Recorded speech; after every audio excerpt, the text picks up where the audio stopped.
Hello, everyone, and welcome into FCC Talk. I'm your host, Jon Rhoades, the Children's and Family Minister here at First Christian Church, joined today by C.J. Muston, the Student Minister here at First Christian Church. How are we doing today, C.J.?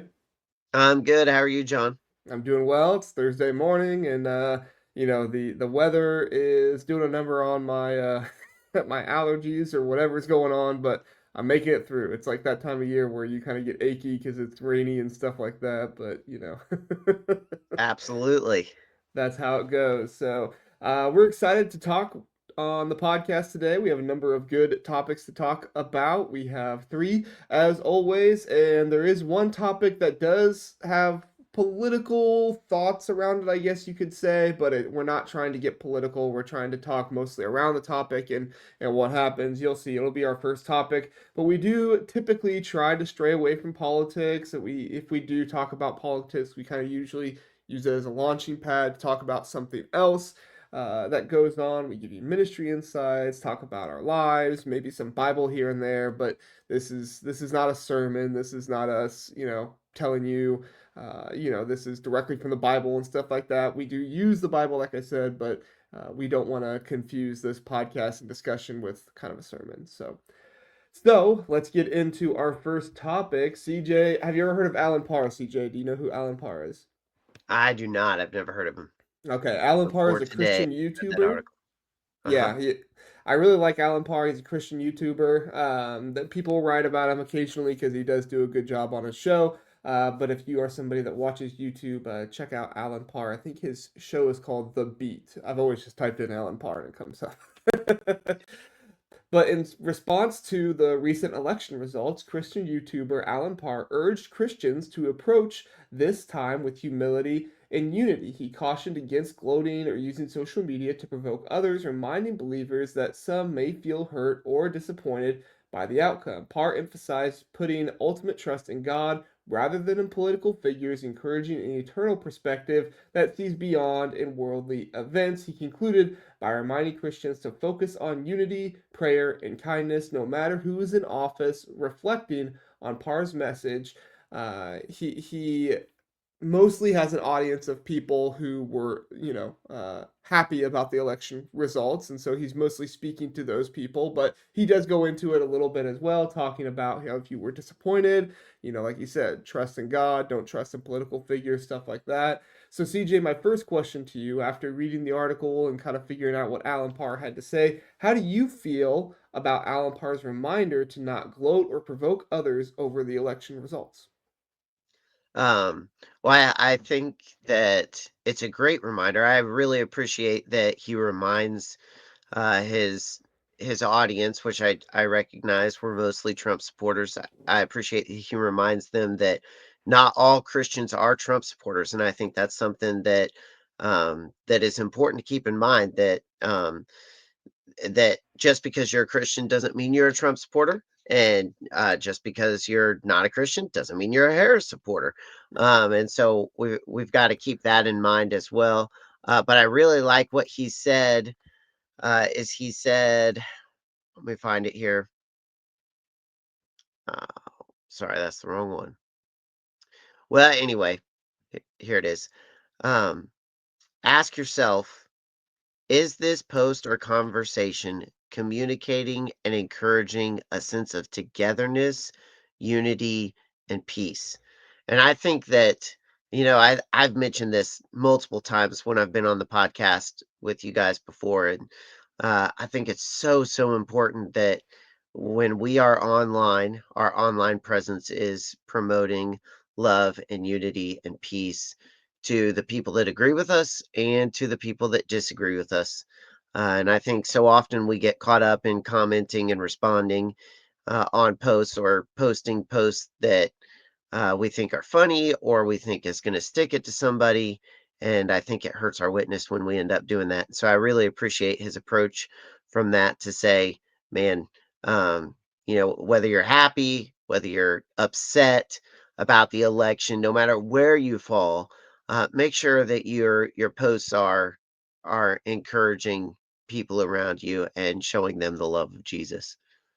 I totally agree. I think sometimes it's hard to understand the personal aspect of what we say on social media because you're not interacting with the person face to face. You're not right there with them, communicating with them, hearing out what they have to say. And so sometimes you can, really move more to the gotcha or whatever else. Even if you wouldn't do Right. that in person, you might do that more on social media because it just feels maybe easier to do. But I mean, I try to take this approach in all situations on social media, whether I'm talking about politics, I'm talking about sports, whatever I'm talking about. Absolutely. I do my absolute best. Now, I'm not perfect. I don't think anybody would say they've been perfect on social media.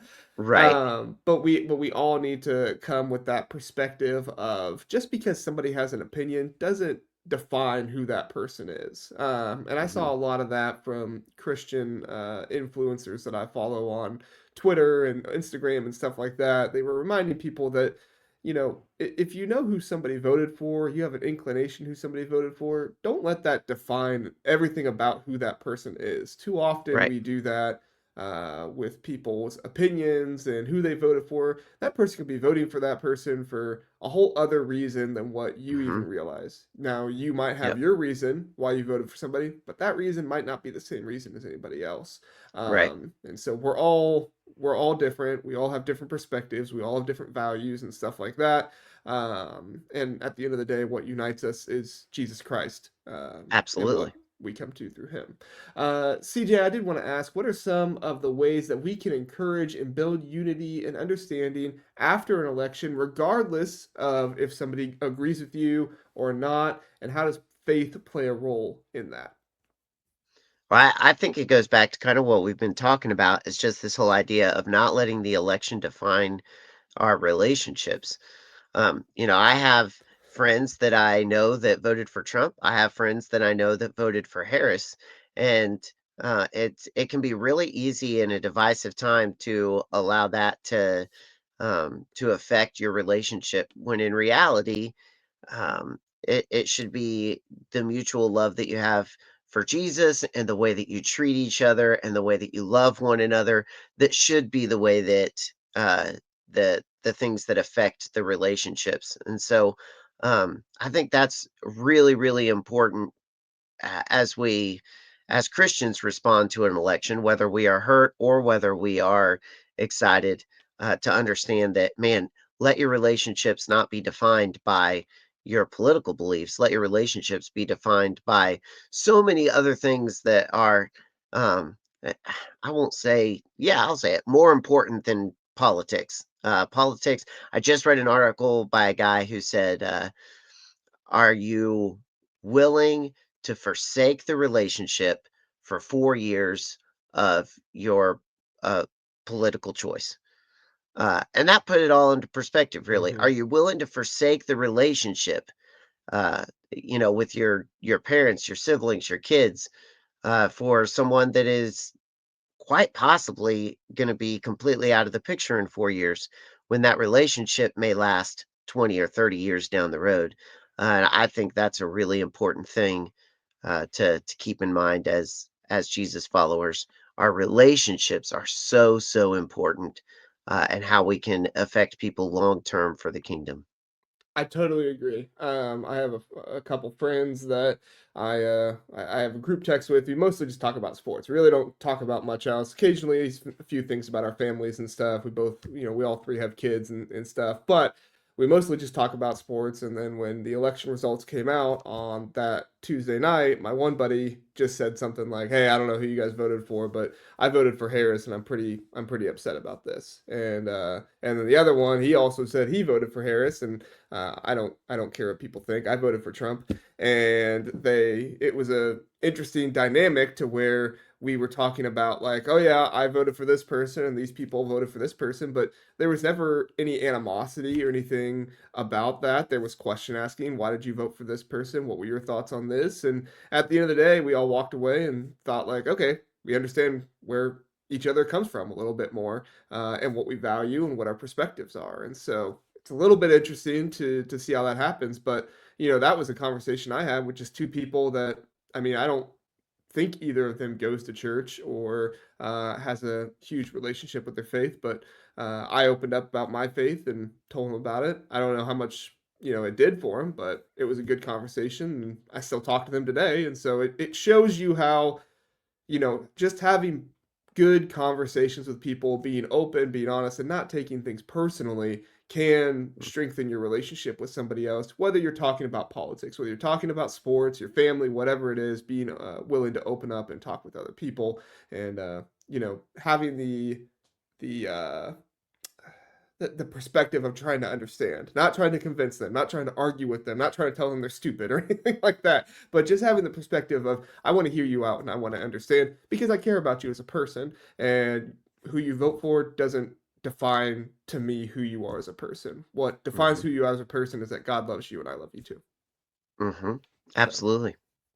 All right, good discussion there, CJ. Appreciate you opening up about that. Our next discussion is about Gateway Church down in Texas. Now, we've talked about this from time to time. It seems like there's news about Gateway Church every single time I do a podcast, and I try to be selective because I don't want this to turn into the Gateway Church podcast where we just talk about everything. To give you a refresher really fast, if you're not familiar, this is the church of Robert Morris, where he was the senior minister there for a long time, started the church, everything, long time minister there. And he resigned, and I forget, I don't think it was why he resigned, but one of the reasons after he did resign, one of the things that came out was that he had sexually assaulted a woman in their church from when she was at a young age, and so obviously this is something that has upset people. Obviously, was very impactful for the woman, and people were kind of questioning what had gone on, and so.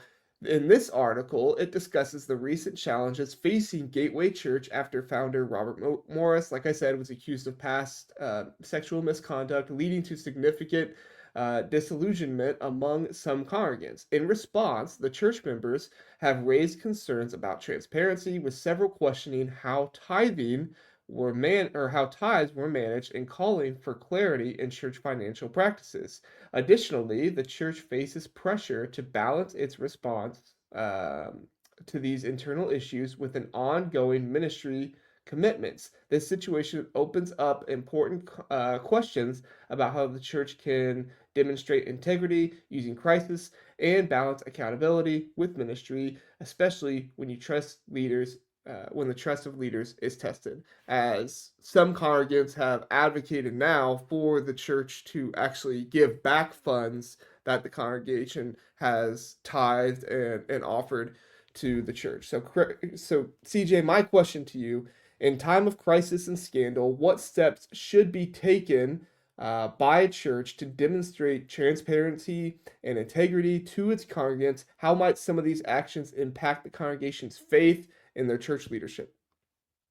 Well, I think transparency is vital at all times, whether there's controversy or not. But I think especially in a time of drama or controversy, man, transparency is so vital. Like any any financial reports that are asked for, like the church should have a record of those and it should be readily available for years in the past. I mean, Mm-hmm. anybody should be able to have access to that and say, here's where your money was spent, here's how it was spent, here's where stuff was designated, here's how you know that those designated funds went to where they were supposed to be designated. I mean, once you start hiding that stuff, you are in just a heap of trouble, and especially with such horrible allegations that they have already gone through.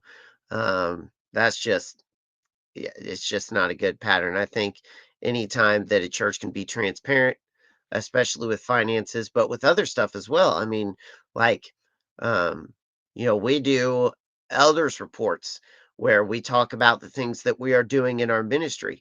If there was a scandal, I would expect our church to say, here's everybody's elders reports for the last however many years you want to see. You can go through, you can see the minutes, you can see the elders reports, you can see the financials, you can see anything you want to see. I think that's really, really important to let people know that when a minister falls, especially in allegations as heinous as sexually assaulting a 12-year-old girl, you support the victim, you are open with your congregation, and you are not trying to brush anything under the rug. I think that's super, super vital.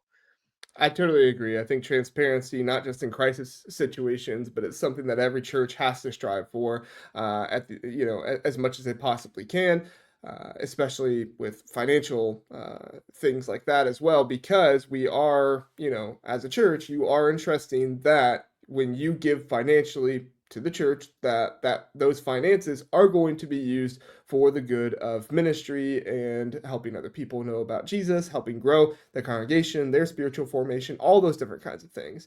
And if whether it's the church or somebody on staff is using those funds in such a way that is either not for ministry or against ministry, I don't know how you could do that, but if you were using those funds in such a way that did not help ministry, did not fund ministry, then that is definitely something that has to come into question. And I totally agree with you on the elders reports and everything like that. I just think at the end of the day, there has to be um, there has to always be the willingness to open up and say, yes, this is what happened, and we can explain exactly what happened. If that is not there, then there is some kind of question going on. Typically, that's not Hmm. just laziness. Typically, that's not just somebody saying, oh, well, I didn't think about that, so I didn't put it there or whatever else. Typically that means somebody is trying to hide something. I had a friend who he went and worked at a church after he graduated from Kentucky Christian University, and one of the first things that happened there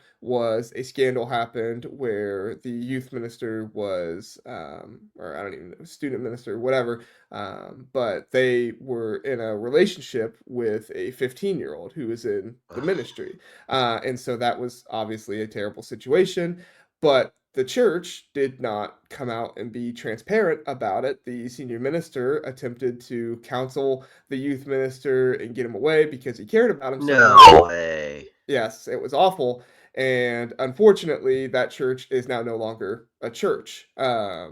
I say unfortunately because you obviously don't want it to happen to the church, but the senior minister has lost his job, the youth minister has lost his job, all that stuff happened the correct way. But now, because of those decisions, the church is now completely split and they are no longer, attending church together and stuff like that, all because they decided that, well, because of the youth minister's decision. But in addition to that, the church decided, hey, we're going to try to, help this and not let this get out there and do that kind of stuff. And yeah, just a terrible situation. And if your church is not willing to be transparent, like I said, it's normally not a cause of laziness. That's normally a cause of we have something going on we don't want other people to know about, which in itself, if you're trying to hide that, typically means there's some funny business that you need to make Hmm. sure you figure out, which is hard because it can impact the congregation and their willingness to even be involved in church, right? Hmm. I mean, there are definitely people when something like that happens, they say, well, I don't want to be involved in church anymore. How could God let something like that happen? And those questions are totally valid. I mean, I think that, there obviously are answers through those, but you asking those questions to me would be valid. CJ, kind of similar question with what we're talking about here, but I want to just get your thoughts a little bit more. How should a church prioritize between addressing internal issues and maintaining outward ministry? Because some might say, well, if you're trying to address too much internally, you're not doing enough outward ministry. But if you're trying to do too much outwardly, then you're not addressing the things internally, right? So, what do you think about the balance, especially in crisis situations, of a church trying to say, we're going to address the internal, but we're still going to try and do as much outward ministry as we possibly can? Because in this situation for Gateway Church, with their reputation right now, it's difficult for them to be out in the community and saying, hey, send your students here, hey, send your kids here. Because at the end of the day, there's just not a whole lot of trust, at least from the community. It sounds like from what I've read. What are your thoughts, CJ? Well, I think the telling thing for me when I read this article was that this lady went back to a church service unsure that she was going to attend again, waiting for uh, them to address the situation. And when she went to the church service, it was just business as usual. And I think in times of crisis, especially when there's sexual abuse, man, and this is just me personally, everything needs to stop. everything needs to stop, and they need to make it very, very clear that this was wrong. We're addressing it, and we are going to do whatever it takes to make sure that this is taken care of and the correct legal actions are taken, and we are going to move forward after this has been addressed. And so, in my personal opinion, man, it just all needs to. And I'm not saying don't have Sunday morning service, Right, but what I right. am saying is that uh, every Sunday morning there should be a focus of here's an update, here's what's going on. We are so incredibly sorry, and here's the actions that we are taking to make it better. Like that should be a large portion of your service because I think it's and I think probably the argument a lot of people would say is well then you're not worshiping God. But when you are supporting victims of sexual abuse, regular abuse, crimes of any part, when you're supporting victims, you're honoring God. You're worshiping God by protecting the people that He loves and supporting those people that have been hurt. And so I think everything needs to stop and the focus needs to be right there the entire time. And it may be that you need to take a step back from programs and from multiple services, and you need to just focus in on one thing and making sure that everybody knows you're addressing it, you're taking care of it. Here are the updates, and if we are going to move forward, we are going to make sure that you are aware of where we stand on this and that we are taking care of it. Yeah. What do you think, John? Yeah, I think that there has to definitely be a balance because you can't just put everything everything with outward ministry on hold. I still think if you can do some kind of like helping in your society with like food drives and stuff like that, you need to be doing those things, but it cannot take away from addressing the internal issues. And so if anything you're doing is taking away from that, I mean, you got to take care of your home before you go outside and take care of everything else, right? I mean, you got to Mhm. make sure that things are taken care of there and what you're doing is solid and able to be maintained. And so for me, like I'm with you to the fact that you might pause doing some things outside the church. You might pause doing maybe some classes or something like that just to make sure you are taking care of what needs to be addressed with the victims and the people who have been hurt, all those things. And I have said for a while now, and you've seen it happen at VBS before, where humility is worship. I mean, to be humble and to get up and say, hey, I was wrong and I did something that I shouldn't have done, and I'm sorry. I addressed that one time at VBS a couple years ago where a kid felt like somebody was ridiculing her or maybe bullying her, and I had dismissed it because I didn't completely understand the situation. Well, I got up at VBS the next day and said, I'm sorry, I didn't understand the situation and I apologize. Now, some people kind of gave me like a, hey, why'd you do that? Why'd you get up on stage and apologize for that? I said, well, number one, I said that child was hurt and I needed to address that.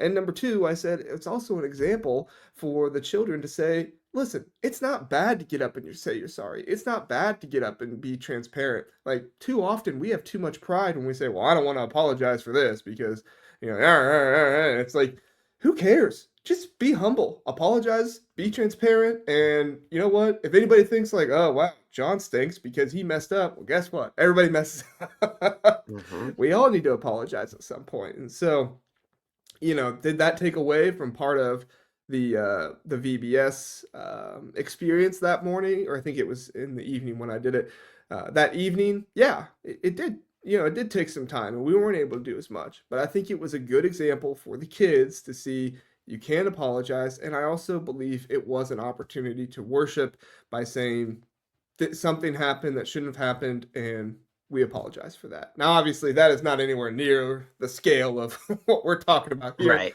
but it is a small example to say there's no reason why every service just has to have three songs, sermon, you know, another song, meditation, and, obviously that stuff can be structured for what needs to happen. Heck, we structure it for Mhm. Christmas and Easter differently sometimes. So, Yep.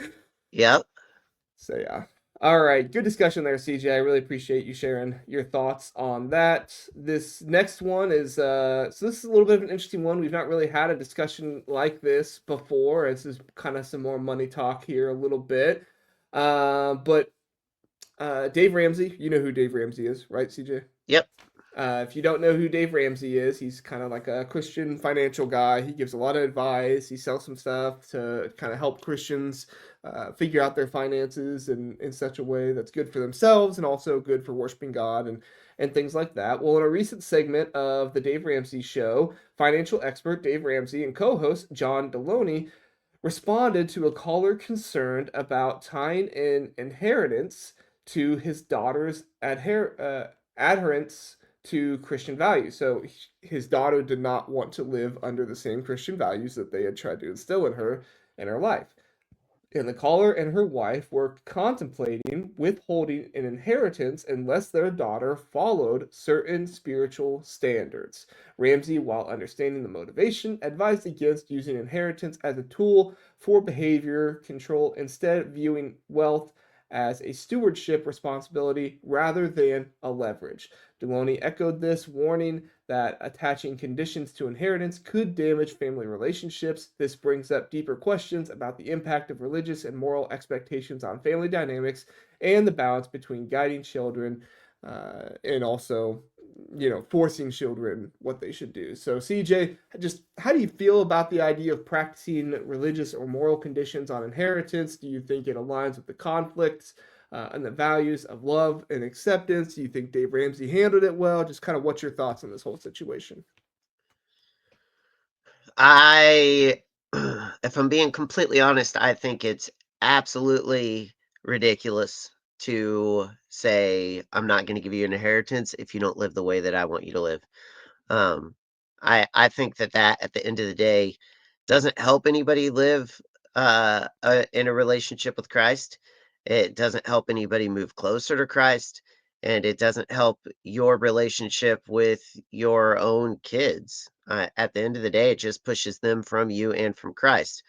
And it's just not smart in my personal opinion. What are your thoughts, John?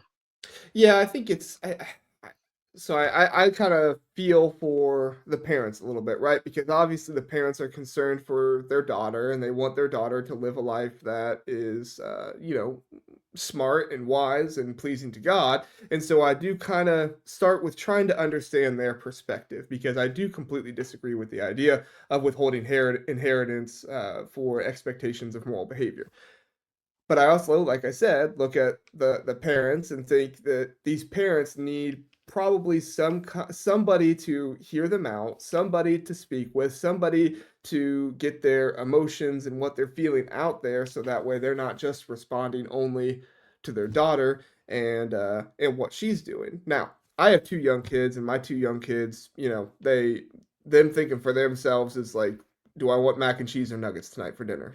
Like that's like their decision making. There's no moral, issues in that. But I do sympathize with parents who, their kids do get older and maybe they don't make the same decisions that the expectations that the parents would have for them. And so they're just trying to do anything they can to help their daughter understand that what you're doing is not living right. What you're doing is not going to be good for you. And that kind of right word can be a little bit subjective. But at the end of the day, like I believe it sounds like they do care for their daughter and they want the best for her.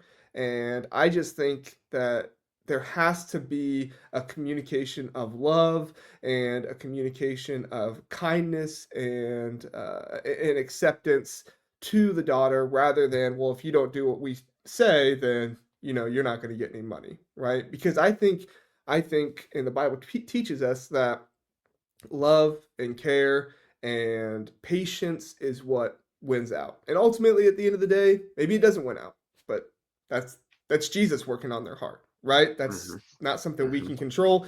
Your inheritance is not going to make somebody get baptized or not, or live the way you think they should or not. Hmm. So at the end of the day, like I do sympathize for the parents, but I also think they probably need some better counsel in their lives to say this is how you need to address things with your daughter instead of do this or we won't give you any money. Right. Does that make sense? Am, Right. am I making Yep. sense there?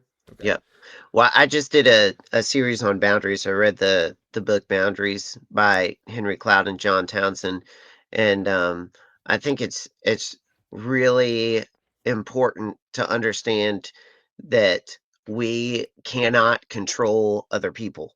Mm-hmm. And when we start to do things to manipulate or to try to gain control over other people, um, we may think that we love them, but the message that we are sending to them when we do that is, I care more about this thing than I do about Mm, you.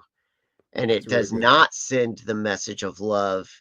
And in the end, it actually does the opposite of what we're trying to do. And so I think it's really important that we recognize that anytime we begin as humans to step into the area of, I'm going to control you, it communicates the message, I don't really love you. Uh, and so I think that's a really important thing for us to grasp as humans because we tend to want to control other people. And I think sometimes we miss that message that we are actually sending that says, I care more about my own feelings, thoughts, and the way that I desire life to be lived than I do about you. And I Mm. think that's the beginning of the end of the relationship once that starts. Yeah, that's a great point there. What'd you say that book was again? Boundaries by who? Dr. Uh, Henry Cloud and John Townsend. Okay. All right. Yep. If I can find that on Amazon, I'll link that in the description for everybody if anybody wants to check that book out. Yeah, no, I agree. Great book. Good. I'll have to check it out myself. No, I completely agree with that. I think that, when you are communicating, with expectations and that kind of stuff, then you are leaning too much into the truth and not so much the love. Because we always talk about that with Hmm. Jesus, right? He had the perfect balance of love and truth. I'm going to speak truth into your Hmm. life. I'm going to make sure you know what the truth is, and I'm going to make sure you understand that. But I'm also going to love you. And that Hmm. was something that Jesus just balanced perfectly. And there are ways of having too much love and not enough truth, right? But there's also ways of having too much truth and not enough love. And so we just have to find that perfect balance of, what can I do to show my children that I love them, that I care for them, but I also, help speak the truth into their lives of, you know, follow Jesus because he's what's best for you, and I want that for you because I love you, type of deal. So, all Absolutely. right, CJ, good discussion there. Any further thoughts on anything we discussed so far before we get out of here? I don't think so. All right, good stuff. Oh, I did want to ask you, what's something? Is there anything anybody can do? I know meals are always a big thing for Worship Uncoiled. Anything else anybody can do to help Worship Uncoiled right now? Meals are always a big thing, and then just, if you know students that may be interested, we would love to have your sons, daughters, grandkids.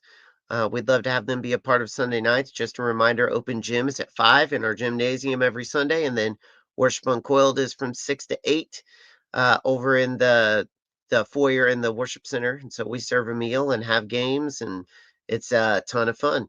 So, Sounds like a great time. So yep. can't wait till my kids are old enough, and then I'll come over and Absolutely. throw some dodgeballs at some kids or something. That's right. All right, everybody. Thank you so much for listening. We do greatly appreciate it. Check us out. Hopefully next week for FCC Talk. It's kind of a weird time right now. Last 2 weeks we weren't able to do it, but I think is Thanksgiving next week or is it the week after? It's the week after, Week right? after. Yeah. Yep. So I should have either Dan or Chris on next week, and then probably the week of Thanksgiving we probably won't have it, and then who knows? Maybe we'll do Christmas editions for December. I don't know. There We'll we go. do something special. So, all right, everybody. We appreciate it. Have a good one. See ya.